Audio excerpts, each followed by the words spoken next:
Triangles, the life and times of an NFL original team. Season 2, Episode 8, Breathers. National Football League original team, the Dayton Triangles, limped into the 1928 NFL season. Franchise owner Carl Stork now worked in Detroit as a personnel executive for General Motors. The Dayton press had paid tribute to Stork for his generosity in devoting time to various sports, his sense of fairness, and lack of partisanship. In Stork's absence, Mike Riddell managed the team. At this point, Stork and Riddell had likely abandoned any illusions of the Triangles being a profitable home team. They were now strictly road warriors, who economized at every opportunity. In the team's later years, they traveled in a railroad car that performed multiple duties for sleeping, eating, and changing before and after games. Riddell stuck to the strategy of populating the team with homegrown players. New faces for 1928 included former University of Dayton linemen Jim Spencer and Ab Strohsnyder, former Steele High School and Colgate standout and Carl Manket, and back Jackson Jack Kiefer. Kiefer had played high school ball in town before starring at Michigan and later Brown, where he earned the nickname the Dayton Flash. Art Matsu, a former William and Mary quarterback, had played high school ball in Northeast Ohio. The popular and talented Earl Britton was also back. Conspicuously absent for the 1928 campaign were Lee Fenner and Lou Partlow, leaving Hobby Kinderdine as the last original Triangle still playing. Fenner played for the independent Kesslers that season. Partlow went back to playing around his old West Carrollton stomping grounds. Gone too was Lou Mart, with Fay Hack Abbott returning as the team's head coach. Riddell didn't completely give up on home games, telling the press he was trying to entice the Detroit team to come to Triangle Park. However, when the final schedule was announced, the Triangles once again had no home contests. Dayton opened the season at the Frankfurt Yellow Jackets in Philadelphia on September 29th, losing a close defensive struggle 6-0. The only score was set up when Earl Britton fumbled while attempting to punt from his own 5-yard line. Wally Deal recovered for Frankfurt and scored on the third play after the turnover. The following Sunday, October 7th, another low-scoring affair in Chicago against the Cardinals turned on a critical mistake by Art Matsu, who threw a pick six that accounted for the only touchdown in Chicago's 7-0 victory. As the season wore on, other league teams rounded into form. Dayton did not. In Providence, on October 14th, the Steamrollers dominated the Triangles 28-0. The home team put up a touchdown in each quarter, exploiting the Dayton line on sweeps and off-tackle plays. The Triangles passed extensively toward the end of the game to try and get on the board, but an interception foiled Dayton's most promising opportunity. The following weekend saw another Saturday game against Frankfurt on October 20th. Unlike the game in Providence, the Triangles made this one interesting. Fay Abbott gave the Triangles an early lead with a 43-yard field goal in the first quarter. The game stayed 3-0 until the third quarter. The usually stoic Hobby Kinderdine was penalized and ejected from the game for rough play, and the penalty set up a rushing touchdown by fullback Wally Deal. Ken Mercer scored another touchdown for the Yellow Jackets. Dayton scored a touchdown off Frank Sillen's return of a fumble in the fourth quarter, but the Triangles could not find another score and fell short 13-9. As the 1928 season wore on, the Triangles appeared to wear down. On October 28th in Green Bay, Vern Llewellyn, who had been a bane to Dayton throughout the 1920s, added another touchdown to his tally in Green Bay's 17-0 victory. The score might have been more lopsided if the Packers had not lost a fumble at the Dayton 5-yard line following a long run late in the game. After an off week, the Triangles traveled to Chicago on November 11th, where, badly outweighed by the Chicago Bear line, they lost 27-0. The following Sunday, November 18th, marked a low point in franchise history. Favored to win against the non-league Cincinnati National Guards at Redland Field, the Triangles were unable to score and gave up 2 touchdowns to Freddie Ghost Ship, losing 13-0 as 5,000 cheering fans looked on. It was the first time Dayton had suffered a defeat to a non-league team in its NFL history. The season ended in Detroit on Thanksgiving Day, where the homestanding Wolverines cruised behind the passing of quarterback Benny Friedman. Friedman completed 9 of his 11 pass attempts, and the Triangles, once the league's elite passing team, had no answer for Detroit's aerial attack. The final score was 33-0. The only positive note in the disastrous, winless 1928 season was that Al "Pup" Graham made second-team All-Pro. Earl Britton's punting was the team's main weapon. The prominence of players of Asian descent, like Walter Achiu and Art Matsu, during this period led at least one promoter to refer to the Triangles as a team of immigrants, as reported by longtime Dayton sports writer Tom Archdeacon.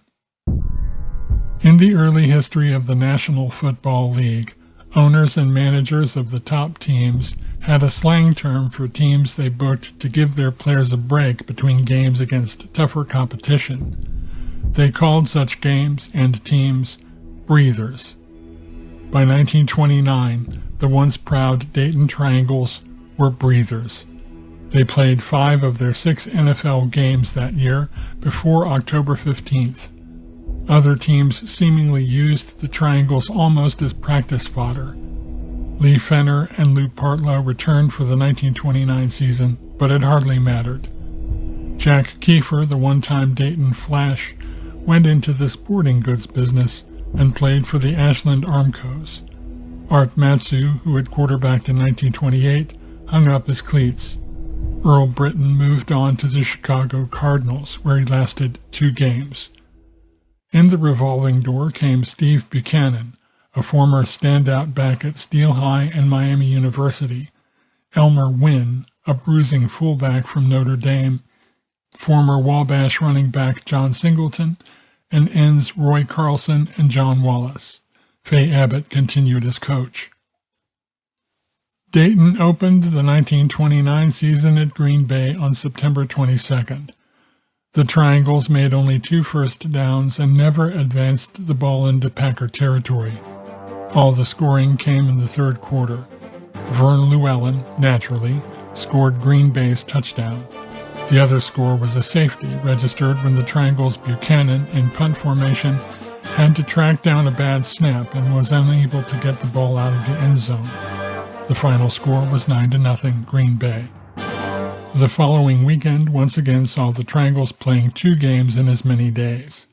On Saturday, September 28th in Pennsylvania, the Frankfurt Yellow Jackets scored 2 touchdowns in the first half. Early in the third quarter, Pup Graham scooped up a Wally Deal fumble and took it 30 yards for a touchdown.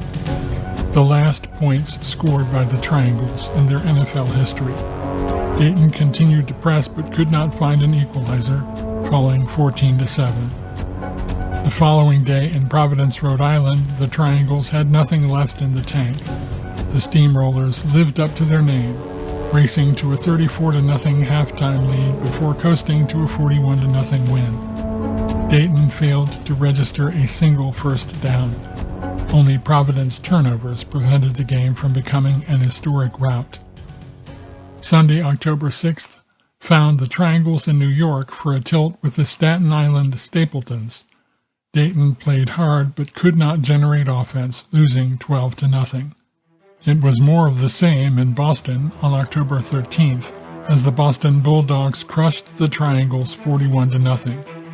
Paul Kittredge intercepted 2 Triangles passes, returning one for a touchdown and another deep into Dayton territory to set up a score. Cy Wentworth scored on a 50-yard punt return. In all, Boston scored 3 touchdowns off Triangles interceptions. The Dayton Daily News did not report the score at all.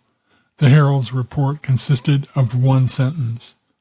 After a layoff of more than a month, the Dayton Triangles concluded the 1929 season, which would be their last in the National Football League, in front of a few hundred fans at Comiskey Park against the Chicago Cardinals on November 24th. Ernie Nevers accounted for all the scoring in Chicago's 19-0 blanking of Dayton. The only notable play for the Triangles that Sunday came from Singleton. Playing quarterback without a helmet, Singleton at one point booted an 87-yard punt. The kick bounced at the Chicago 20 and rolled through the Cardinals' end zone. Otherwise, the Triangles were hopelessly outclassed and fortunate that Chicago did not run the score higher. No Dayton paper bothered to cover the game. The 1929 season ended as the Triangles' second in a row without a victory. The chief bright spot for the team was Singleton, who received honorable mention All-Pro accolades. In January 1930, the National Football League held its annual end-of-the-season meeting in Dayton at the Van Cleve Hotel. The NFL declared the 1929 season to be their most successful to date financially. Joe Carr was re-elected as president. Carl Stork was elected vice president and treasurer. The league announced it would entertain applications that could increase the number of teams from 12 to 15 and boosted player roster limits from 18 to 22. While the NFL had its mind on expansion, however, Stork probably had his mind on the end of the line. The Dayton Triangles, which he had served as player, coach, manager, and owner, could no longer compete in the rapidly developing league. The team played only about half as many games as other teams in the league, probably because bigger teams did not want to book them. The recent expansion of team rosters likely did Stork no favors either. Fan interest had evaporated. The press no longer covered the team. For Carl Stork, it was time to move on. Over the winter of 1929 and 1930, Stork began to focus his attention on a new venture, becoming president of a professional basketball league based in Detroit. As 1930 progressed, Stork put out feelers to gauge interest in the Triangles franchise. He found a willing buyer in Bill Dwyer, who owned a hockey team in New York. Dwyer agreed to buy the Dayton franchise from Stork for $2,500. No players were involved in the deal.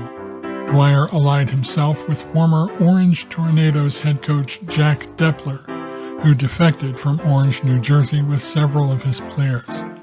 The only Triangles player who piqued any team's interest at the time was guard Al Pup Graham, whose contract Dayton sold to the Providence Steamrollers before the franchise sale was completed. Dwyer moved the team to Brooklyn, New York, and renamed it after the local baseball team, the Brooklyn Dodgers.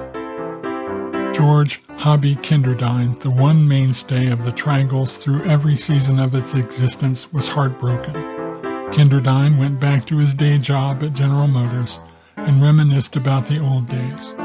Lee Fenner signed with the expansion Portsmouth Spartans in 1930, but his heart was no longer in football and he retired after playing one game. The rest of the players went back to their day-to-day lives. After a 10-season run, the Dayton Triangles, last of the NFL original teams, were finished in the National Football League.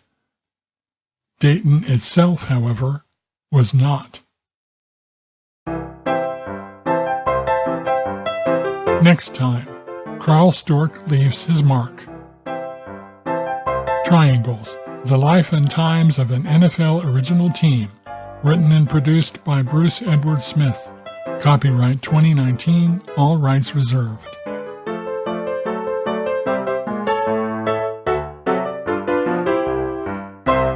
For more episodes, plus bonus content, check out DaytonTrianglesPodcast.com.